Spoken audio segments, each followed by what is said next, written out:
طول عمري كنت فاكر ان AI يعني Artificial Intelligence، لكن ابل كان عندها رأي تاني النهارده في مؤتمر WWDC، وقالوا ان AI اختصار لابل Intelligence. بس انتوا اللي فاهمين غلط. ايه؟ لا يعني بالتوفيق. والصراحة شكل كان عندهم حق، وده بسبب الأخبار الحماسية اللي أعلنوا عنها النهاردة في مؤتمر المطورين، وخصوصا الأبل انتليجنس موديل الجديد. والموديل ده كفيل إنه يغير طريقة استخدامك للآيفون للآيباد وحتى كمان الماك. خلينا نشوف هم عملوا ايه جديد. بس قبل ما نبدأ، لو انت لسه جديد في القناة ما تنساش تعمل سبسكرايب وتفعل زر الجرس عشان يوصلك كل جديد. أنا خالد جاد، ويلا بينا.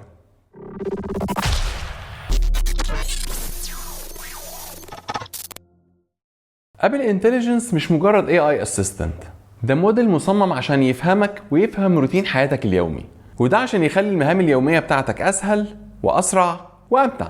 والموديل ده بيقدر يفهم التكست والصور الموجودة بتتعرض على جهازك، وبيقدر كمان ياخد اكشنز لكل الابليكيشنز اللي انت بتشتغل عليها، وكل ده في خصوصية تامة لحاجتك وللداتا بتاعتك. جميل قوي الكلام ده. بيعمل ايه بقى؟ بص، هو قول ما بيعملش ايه. خلينا نتكلم الاول على امكانياته. اولا بيقدر ينظم لك النوتيفيكيشنز ويقلل لك الازعاج اللي بيحصل لك طول الوقت من الاعلانات، شركات العقارات، واي حاجه هو عارف ان انت مش مهتم بيها. زي مثلا ابن خالتك اللي بقالك سنه ما ردتش عليه، هيفضل زي ما هو في طي النسيان، ما تقلقش. لكن لو نفس ابن خالتك ده بعت لك مسج بيقول لك انا محتاجك ضروري في مشوار الساعه 7:30 النهارده، في الحاله دي هيديله فرصه ويطلع لك نوتيفيكيشن هاي بريورتي. ده غير انه يقدر يفهم الايميلات بتاعتك ويلخصها لك ويقترح لك كمان رد عليها.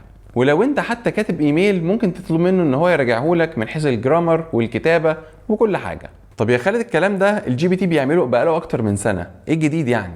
لا، هو الجديد ان الكلام ده كله بقى موجود جوه الابلكيشنز نفسها اللي انت بتستخدمها، فمش محتاج تاخد كوبي من الايميل وتحطه على الشات جي بي تي وتاخد الريبلاي وترجعه تاني على الايميل، والقصه الحزينه دي كلها بقت بدوسه زرار. ده غير طبعا ان هو يقدر يلخص لك المقالات الطويله ويعمل لك هايلايت على اهم النقط اللي انت محتاج تاخد بالك منها. ولانه انتجريتد جوه الجهاز نفسه، فليه اكسس على الكالندر والمابس وعلى المسجز بتاعتك وكل حاجه حرفيا على جهازك. فتخيل كده معايا وانت بتساله، بتقول له يا ترى ممكن الحق حفله التخرج بتاع بنتي النهارده، فتلاقيه بقى هو اتشقلب جوه الجهاز بتاعك، دخل على الكالندر عرف هو ميعاده الساعه كام، دخل على المابس شاف الترافيك وقال لك يلا يا دوبك تلحق تتحرك دلوقتي، ولا اكن في سكرتيره في جيبك.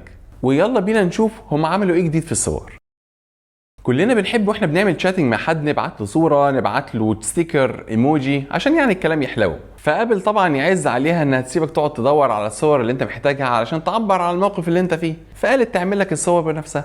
انت بس تكتب الصوره ولا الايموجي اللي انت عايزه شكله عامل ازاي، وهو يعمله لك وممكن يبعته لك لو تحب. عايز بقى تقول لواحد كل سنه وانت طيب، مش محتاج تعمل حاجه، هو هياخد صورته ويحط جنبيه حبه بالين وطرط ويشهيصوا على الاخر. انت بس كل اللي عليك تختار عايزها سكتش، عايزها جرافيكس، ولا حتى انيميشن. بس للاسف كل العظمه اللي انا قلتها دي مش على كل المسجنج ابلكيشن، دي بس في الوقت الحالي مخصوصه على المسجنج ابلكيشن بتاعت ابل. لكن علشان ما يزعلوناش حطوا كمان الخاصيه دي في النوتس والفري فورم والكي نوت والبيجز. وبكده لو انت مثلا كاتب محاضره على الفري فورم ومثلا كاتب كلام كتير وفي عندك مساحه فاضيه، ممكن بس تعلم له عليها وتقول له حط لي صوره كده على ذوقك، حاجه تليق يعني على اللي انا كاتبه، وفي ظرف ثواني هتلاقي روح الفنان اشتغلت ورسمت لك الصوره اللي انت عايزها. ولو مثلا انت رسم سكتش كده ممكن تعلم عليه وهو انالايز يشوف هي دي صوره ايه ويرسمها لك بشكل احلى باستخدام الاي اي.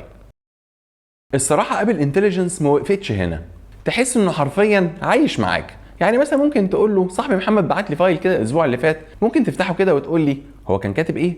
او مثلا ممكن تقول له طلع لي صور جونصه بتاعت السنه اللي فاتت، فيقوم مطلعها لك. هتقول له بقى وفيديوهات البحر اكلتها ولا ايه، هيقوم قايل لك اللهم طولك يا روح ومطلعها لك برضه.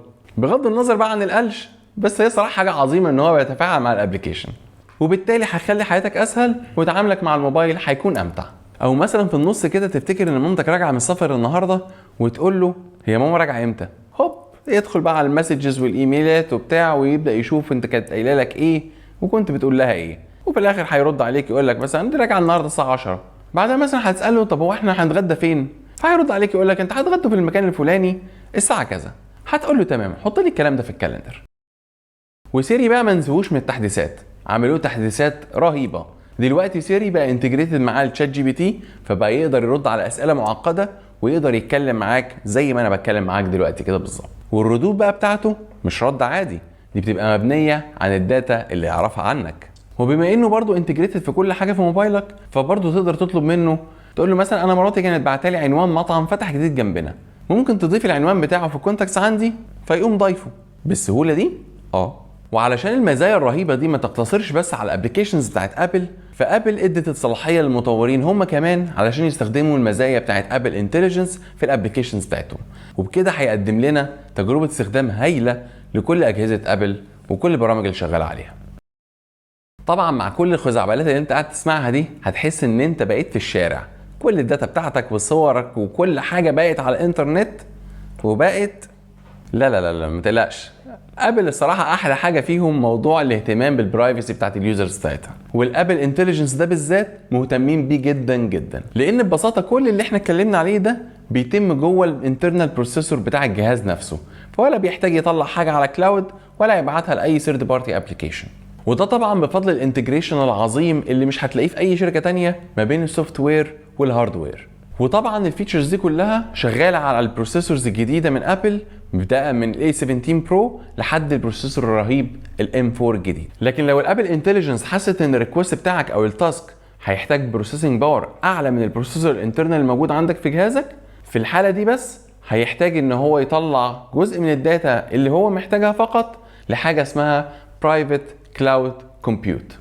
والخاصيه دي بتسمح لك انك تستخدم البروسيسنج باور العملاقه بتاعت السيرفرز بتاعت ابل، وكل ده باستخدام الاند تو اند انكريبشن، فالداتا بتاعتك سكيورد مفيش فيها اي قلق.